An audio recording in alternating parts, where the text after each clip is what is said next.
Dear distinguished guests, friends, thank you for joining us this morning. A key target in this year's term was to tap into more national and European funds for KSU. This campaign, funded by the European Parliament alongside other funds for other initiatives from the Erasmus Plus programme and national funds, has allowed the Council to become financially more sustainable whilst still being a productive voice within the University of Malta and on a national level. The launch of this campaign marks the start of one of the first major initiatives of KSU's newest office, the Student Affairs Office, whose aim is to particularly look after the well-being of our members.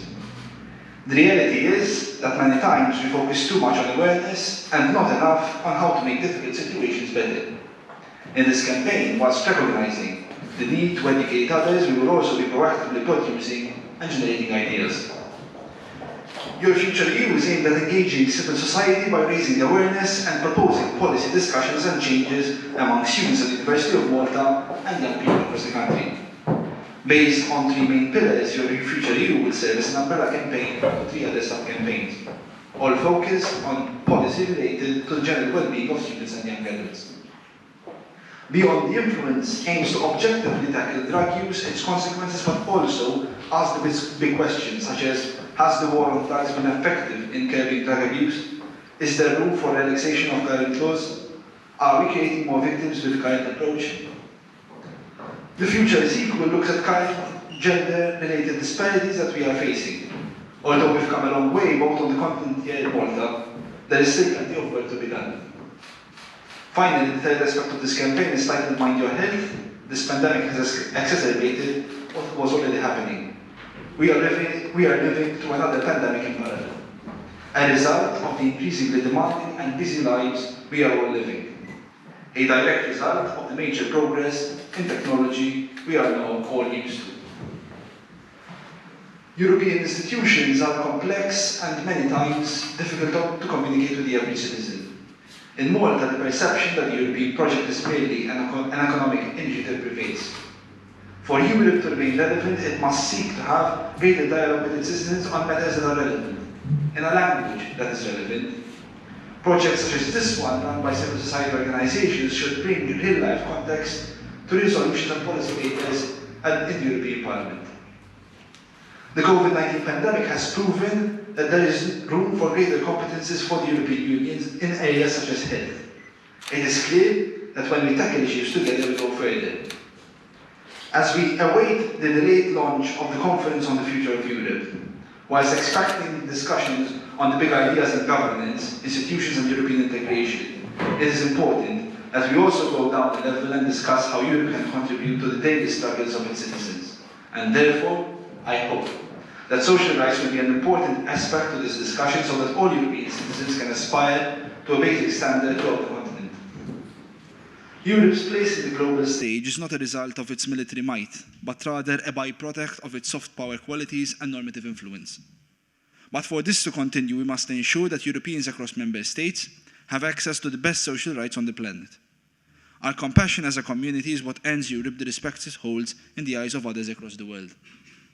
As I conclude, I must thank Yasmin, KSU Student Affairs Officer, for coordinating this campaign, Alex, Andrea Galli, Andrea Grima, Kira and Daniela for their dedication throughout and for taking on such an ambitious campaign in the middle of a pandemic with the unpredictable, volatile timelines that we currently have to adapt to. We hope that we'll be able to engage with young people, civil society and policymakers in the coming months. Thank you.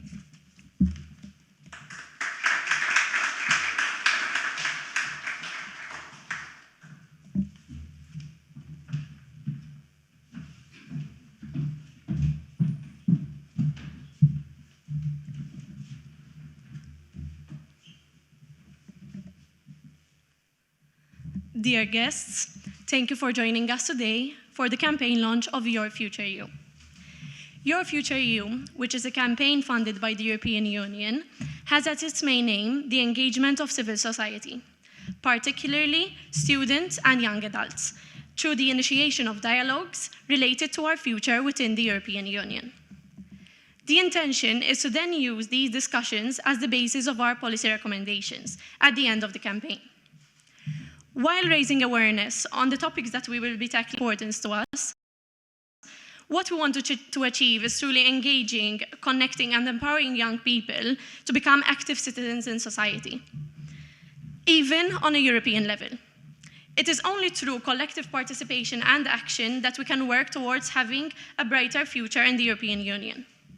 And this is precisely what drove us to creating this campaign. The choice of the topics that we will be dealing with, these being drug use, gender equality, and mental health, was not a haphazard one. Each sub-campaign is related to an issue which significantly affects young people's lives and even creates challenges for them on a daily basis. In fact, if we take a look at some eye-opening statistics, we are able to immediately realize just how pertinent and necessary it is to tackle these issues. Firstly, around 96 million adults aged 15 to 64 in the EU are estimated to have used illicit drugs at least once in their lifetime. Secondly, for the economy as a whole, in 2018, women's gross hourly earnings were, on average, 14.1% below those of men in the European Union. Thirdly, around 84 million people in the EU suffer from mental health problems. Taking all this into consideration, through its numerous initiatives, Your Future EU seeks, first of all, to raise the visibility on the work currently being done by the European Parliament. This will be done by basing our work on a number of EU policies, such as the EU Drug Strategy 2021 to 2025, the proposed Gender Equality Strategy, and the call for the implementation of an EU Action Plan on Mental Health 2021 to 2027, amongst others, obviously.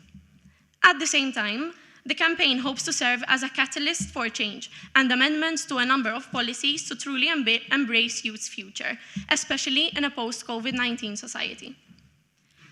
A post-COVID-19 recovery plan is also a fundamental aspect of this campaign, and especially when taking into consideration the effects that the pandemic has had on drug use and dependency, gender-based violence, and mental health problems. In a mixed method trend spotter survey instigated by the European Monitoring Center for Drugs and Drug Addiction, it was found, for example, that the use of cannabis amongst those having frequent or intense patterns of use increased during the lockdown period, with the relief of boredom and anxiety being cited as the reasons for the increased use. This wish to combat anxiety was also the reason for the increase in alcohol consumption and the use of prescription medicines. Before the COVID-19 pandemic, violence against women had already reached pandemic proportions, with 243 million women and girls aged 15 to 49 globally experiencing sexual and/or physical violence by an intimate partner in the last year. Moreover, with countries implementing various lockdown measures to contain the spread of the coronavirus, violence against women has significantly intensified. In some countries, calls for helplines have increased fivefold, while in others there was a decrease in formal reports of domestic violence as a result of difficulties in seeking help and accessing support through the regular channels. Violence against women continues to be an obstacle to achieving equality, development, peace, as well as to the fulfillment of women's and girls' human rights. The impacts of COVID-19 on mental health can be attributed to three main components. The first one being the direct effects of the disease outbreak, inducing fear and anxiety, indirect effects of infection prevention and control measures, such as increased isolation due to the lockdown, and indirect effects of the socio-economic fallout, such as debt, unemployment, impoverishment, and exclusion. The consequences of mental health affect all age ranges. However, the segment of young people aged 18 to 28 is a group at high risk in developing poor mental health due to higher employment and income insecurity, amongst other reasons. To deal with everything that has been mentioned above, each pillar will consist of thought-provoking events and initiatives, such as panel discussions, debates, an expo, Q&A sessions, workshops, social media content, videos, surveys, reports, articles, guidebooks, and even a policy paper that will open the door to well-needed discussions on issues related to drug use, gender equality, and mental health, both on a societal and on a professional level. Although a large focus of the campaign is given to its online presence, especially given the situation that we find ourselves in at the present moment, it is also very important to have presence both on campus at the University of Malta and off campus in order to engage students and other members of the public as well. Moreover, the publishing of the policy paper, which I already have mentioned, at the end of the campaign, will result in communicating the vision of young people and contributing towards this same vision actually being heard and realized. Finally, I would like to express how honored I feel to be spearheading such an important project, and would like to thank you all for participating and helping us fulfill our aims and hopes for this campaign. Thank you.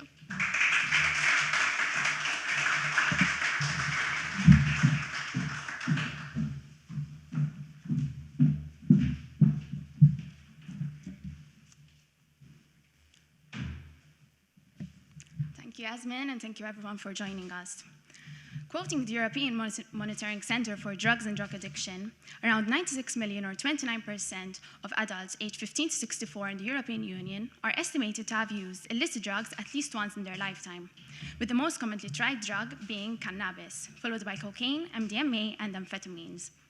According to the latest report published by the European Monitoring Center for Drugs and Drug Addiction, the levels of lifetime use of cannabis, as the most commonly used drug, range between 4% in Malta to 45% in France. The most recent record on drug use in 2020 showed an increase in drug use by young adults amounting to around 20 million in total, with the majority being males. Seeing such trends, the Beyond the Influence Drug Use Awareness campaign is aimed at raising awareness on drug use and drug abuse by young adults, with particular focus on illicit drug activity, such as drug trafficking, the effects of drug use on the body and mind, the effectiveness of treatment and rehabilitation, methods of enhancing law enforcement, judicial cooperation and legislation within the EU, and the national and European impact of drug use. Through this campaign, we will also be exploring a current issue faced by the European Union member states with regards to the accessibility of drugs. In this regard, particular focus will be placed on the accessibility of medical cannabis and the barriers created in the internal market, which effectively hinder the free movement of medical cannabis as a good within the market. This is a consequence of the fact that when it comes to public health legislation, the EU leaves it in the hands of national legislators to legislate on any related matters. An important objective of the campaign is to raise awareness on finding new ways to prevent, treat, and reduce problematic drug use using digital technology, by going into detail on the digitalization of drug information and education, which is easily accessible online through websites, programs, and software, while also considering the effectiveness and ethicality of such advancements. Furthermore, due to today's reality, special focus will also be given to the impact of the COVID-19 pandemic and the consequential isolation effects on drug use disorders, prevention, and therapy in the past few months. This last aspect is one of the most crucial objectives of the campaign in order to aid in the contribution towards the post-COVID-19 recovery aims of the European Parliament. All such objectives are planned to be met through a number of initiatives. The main events forming part of the campaign are 4 panel discussions, which shall be delving into the topic of drug use from 4 different perspectives. These being the legal perspective, the health perspective, the psychosocial perspective, and the national and European impact perspective. The aim of such panel discussions and debates is to spark discussions and debates between experts in the respective fields, together with students, who shall be moderating such panel discussions in order to meet the objectives of the campaign from the different points of view. Other initiatives of the campaign include a Q&A session on drug use, the publishing of 2 articles written by students of the University of Malta in collaboration with experts, a survey questionnaire, as well as a number of workshops. The latter are necessary in order to be able to draw up a social policy paper, which shall showcase all the outcomes of the campaign, as Yasmin said, as well as providing suggestions and recommendations on the current EU strategies and policies on the matter based on the campaign's outcomes. This shall all be enhanced by an effective social media campaign, which shall be presented on KSU's social media pages across numerous platforms throughout the campaign. We feel that all this is necessary in order to make young adults aware of the reality surrounding drug use and drug abuse, and to become knowledgeable enough in order to be able to make safe decisions for themselves. Fundamentally, we would like to increase the visibility of the current EU policies and strategies on drug use, while consequently giving rise to new discussions and effective proposals to be taken on at European Parliament level in the near future for a better future EU for all citizens, particularly in the realm of drug use within the European Union.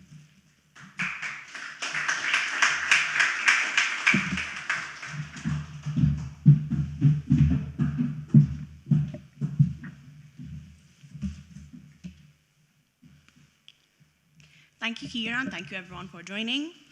Malta currently ranks 15th on the Gender Equality Index, scoring 4.5 below the EU's average.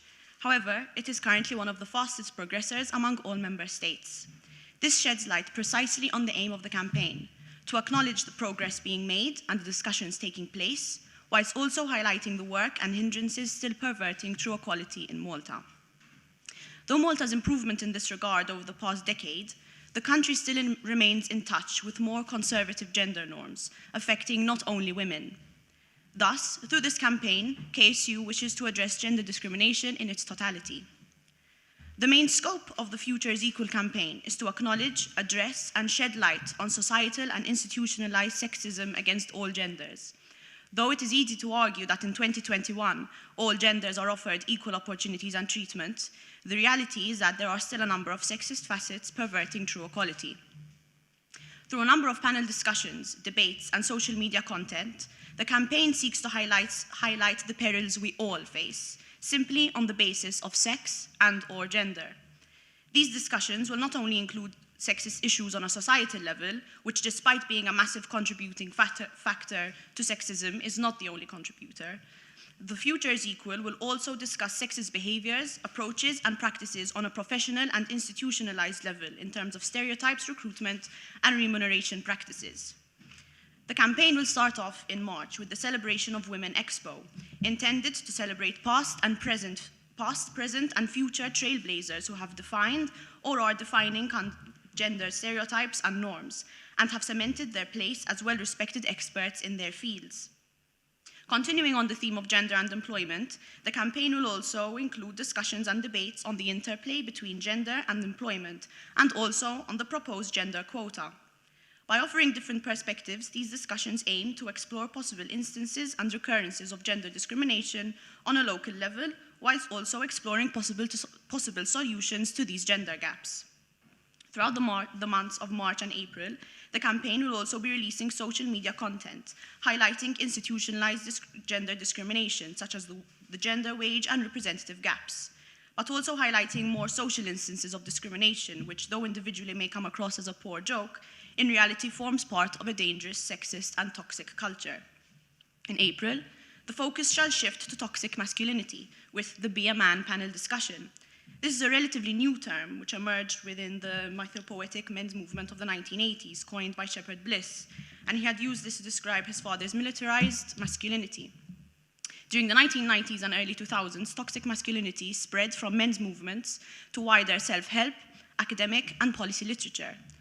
However, many still remain unaware as to what toxic masculinity actually means. However, most have fallen victim to its influence by forcing themselves not to cry, or by conforming to go back to the kitchen style of humor, all in an attempt to appear more manly.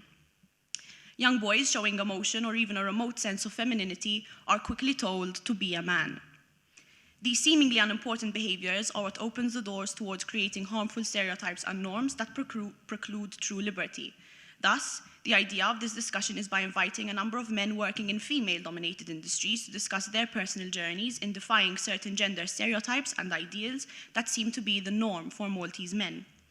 By the end of the campaign, KSU hopes to have contributed to the issue of gender equality not only on a university level, but also on a national and European one, and hopefully spark and inspire further discussions and improvements in our workforce, but most importantly, within Maltese society. Thank you.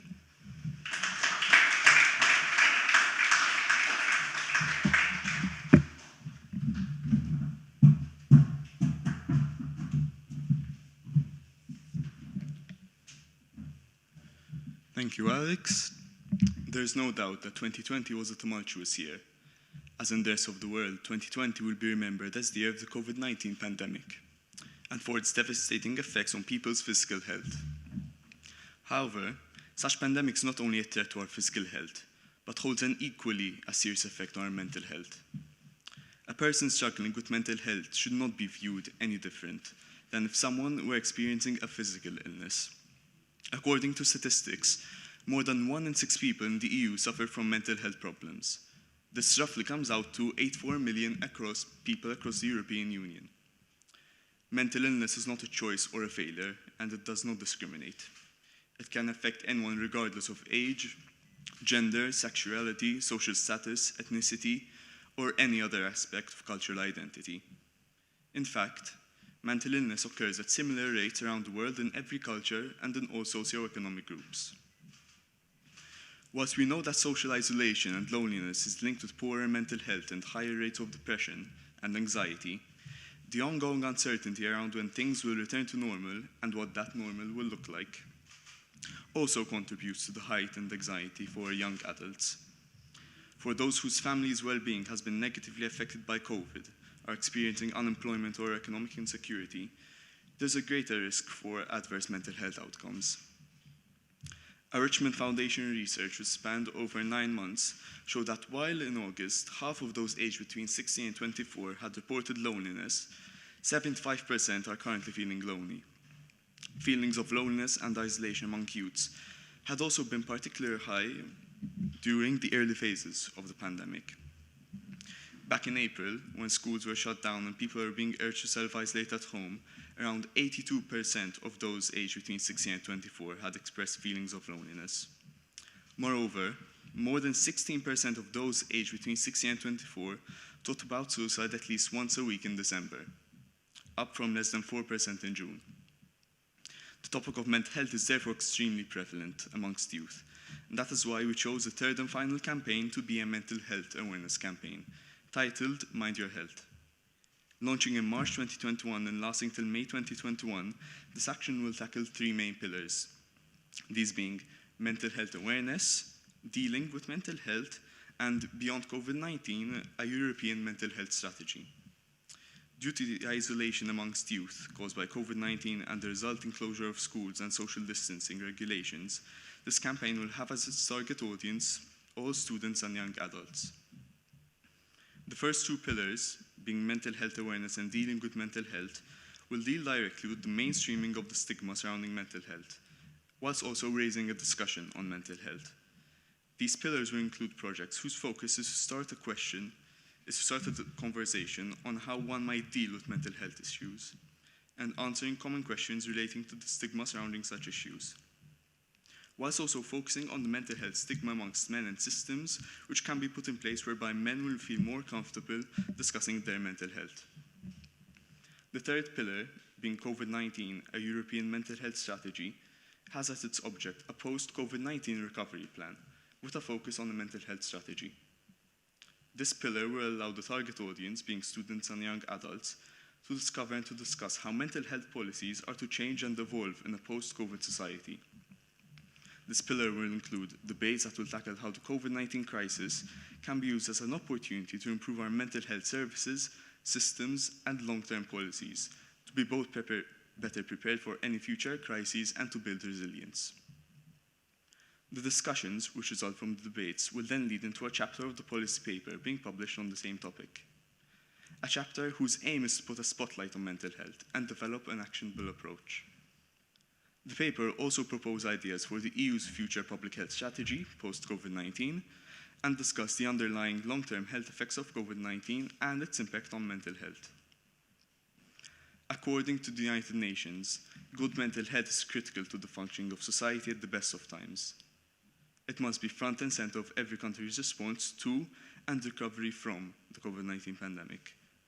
For young adults, the impact left by the pandemic on their mental health will determine their future quality of life.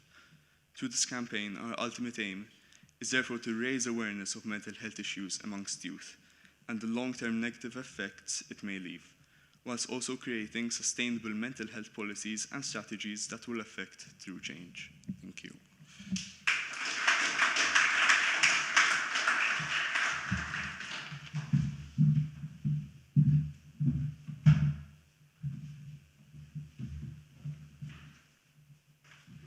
Good morning, and thank you for inviting me to take part of this, this opening. The European Parliament decided to fund, actually, and to take an active part in a campaign like this after a promise which it made after the last European elections. In the last European elections, the European Parliament promised to engage with citizens, to engage with young people, and to make sure that people would not just vote and then be forgotten for the next 5 years. Parliament said, in the next 5 years, we want to hear you. We want to hear what are your concerns, what you would like us to do, where you would want the future European Union to be. And therefore, it later came up with these grants. KSU has been an important partner for the European Parliament, for the European Parliament's office in Malta as well. We have had a lot of events in the past together. And therefore, at this stage, we are very happy to be helping the Youth Council to provide these topics for discussion for young people, which are very, very important, very topical. I think we're living at a time where mental health has become a great priority. We're living on our skin this difficult time. There are lots of problems for everyone. So discussing, getting your concerns to your MEPs is very important. That is one area. There's also this question of, at the moment, how much Europe do we want? How far should Europe go? We've seen that with health, the member states still retain a lot of power, almost exclusive power, and the European Union can only coordinate policies. Is this right? Do we want more? Have we done enough? Could we do enough during this crisis? I think the European Union has really stretched itself to the limit here. It tried to do as much as it could. We had this principle of stronger together. And I think we're seeing that stronger together is working. We've done things that alone would have taken probably much longer, would have faced much more difficulties in this crisis. But moments like these make us question, where do we want the European Union to be? Do we want to give it more power? Does it need more power? And it's important to discuss, to question. I mean, the European Parliament likes to listen to all views. It is not a Taliban parliament which just has its view and that's it. It likes to listen. And through that information, then, it builds its policies. It is very important that you, young people especially, engage with your MEPs, with our MEPs, because through that engagement, you can get your views really at the center where decisions are taken. I used to be a student myself a few years ago, but not that long ago. And at the time, sometimes European Union seemed like a little bit far. But once you get yourself involved in things, you realize that you can really change things, that through being there, and the MEPs do a hell of a lot of work in Brussels, in Strasbourg, so if you get your views through them, you can really make a change. One more thing, which is very important for us, is during the election campaign in 2019, Parliament launched this website which was called This Time I'm Voting. And the idea there was, again, to engage. We were encouraging people who had an interest in European affairs to discuss with others, to make other people interested, and to encourage them to vote. Parliament built on that, and now there is a new website which is called together.eu. And this platform, which will be very, very active in the next 5 years, will provide for continuity. And we, as the European Parliament Office in Malta, will be very active on this platform. We will provide trainings, we will provide opportunities to engage with MEPs. And therefore, I take this occasion to encourage you to enroll in this, because it is a way to make your views heard and also to learn. I mean, 2 weeks ago, we provided, for example, a professional training on debating, which had a very good following. It was provided by a psychologist, so you get really professional, targeted training over there. That's just one thing which this platform will focus on.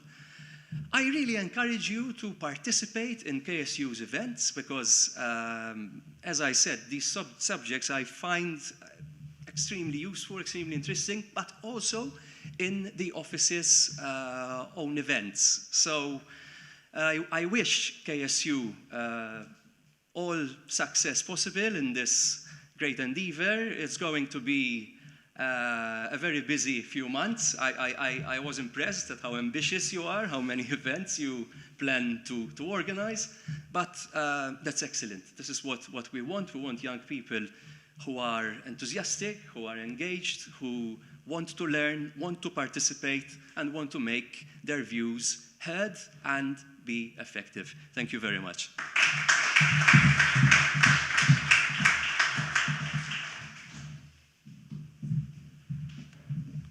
No worries, not another speech, it's okay.